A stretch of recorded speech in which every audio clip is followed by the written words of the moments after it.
याकूब ये बात जानता था कि अब जो जिंदगी में उसके सामने मुसीबत है, संसारिक बुद्धि उसको बचा नहीं सकती, इसीलिए उसने प्रार्थना करनी शुरू की।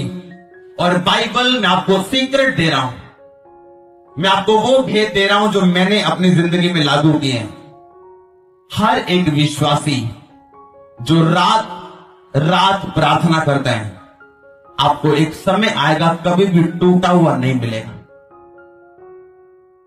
मैं आपको सच कह रहा हूं, एक विश्वासी अगर रात को प्रार्थना करते हैं, एक टाइम आएगा थोड़ा टाइम पाके वो आपको कभी टूटा हुआ और निराश नहीं मिलेगा। याकूब जानता था कि अगर मैंने कल सोना है, आज जागना पड़ेगा, लेकिन रात को उठा, तड़के नहीं उठा, रात को उठा, अपनी वाइफ को भेजा, बच्चों को भेजा, भेड़ बकरे को आगे भेजा, अकेला रहा, घुटने टेकर प्रार्थना करनी शुरू की।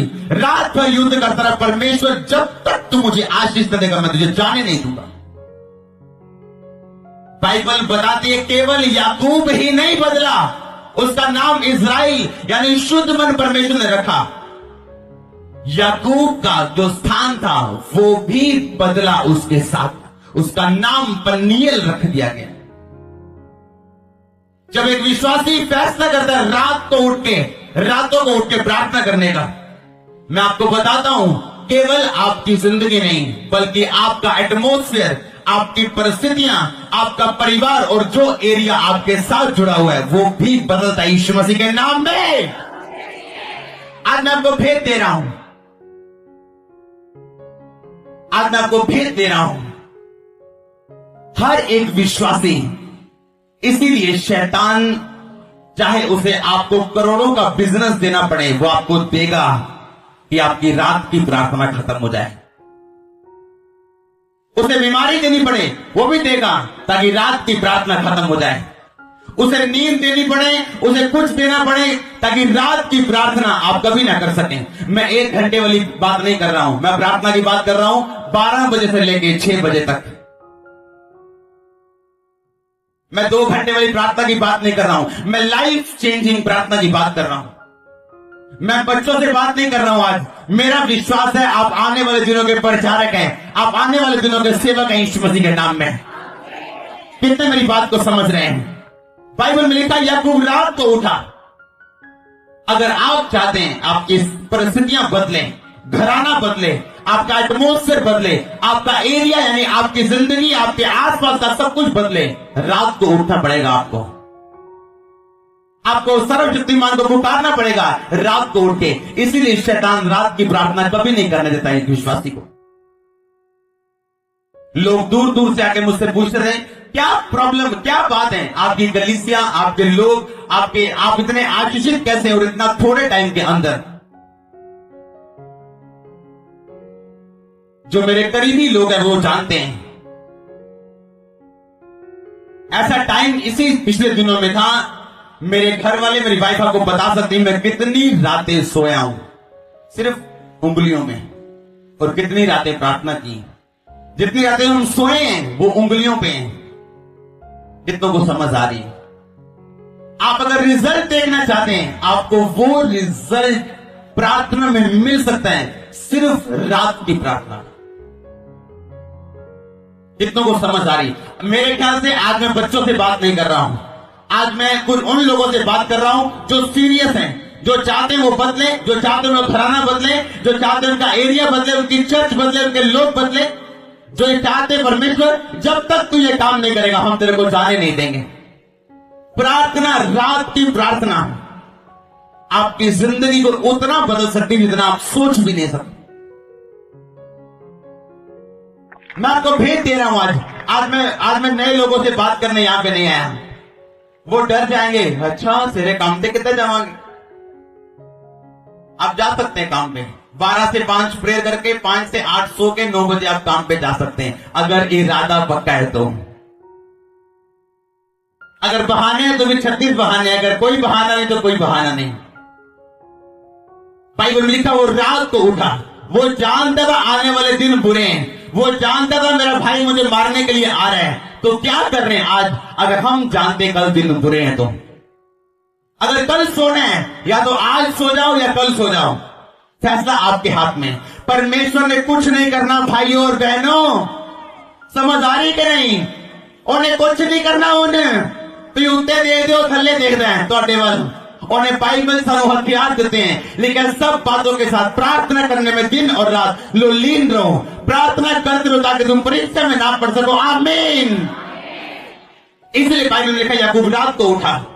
आप जानते जब चेले चुनने थे, जब चेलों को चुनना था प्रेरितों को, परमेश्वर ने क्या किया था? लिखा वो रात भर प्रार्थना करता रहा, सुबह उठा और चेले चुने। जब उसने बड़े काम करने होते थे, लिखा वो रात भर प्रार्थना करता पिता के साथ। प्रार्थना करने में सारी रात प्रभु यीशु मसीह बिताते थे अपने पिता के साथ।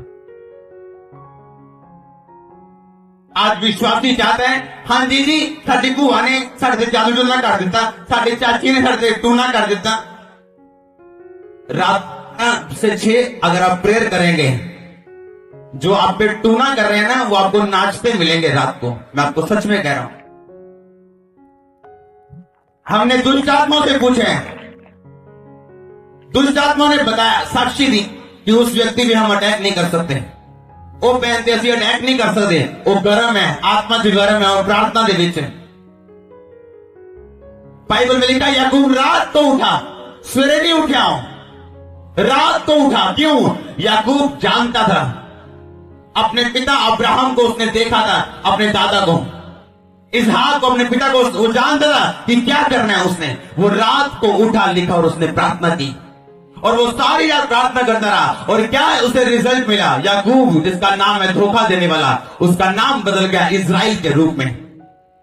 आज लोग बोलते हैं कि मैं बड़ा कंट्रोल करना चाहता हूं, पर कंट्रोल नहीं होता। आपको प्रार्थना की जरूरत है, क्योंकि बाइबल बताती है प्रार्थना करने के द्वारा आप परीक्षा में जाने से बच सकते हैं, आप पाप की परीक्षाओं से बच सकते हैं सिर्फ प्रार्थना करने के द्वारा। इसलिए परमेश्वर यीशु मसीह रात को प्रार्थना की थी कि कल को जब लोग मुझे परखेंगे और बोलेंगे कि अगर तू परमेश्वर का बेटा है, क्रूस से नीचे आ, वो तरह तरह से मुझे जांचने की कोशिश करेंगे। अगर प्रार्थना ना हुई तो मैं परीक्षा में गिर जाऊंगा। हमारा रोल मॉडल कोई इंसान नहीं, केवल प्रभु यीशु मसीह है। आमीन।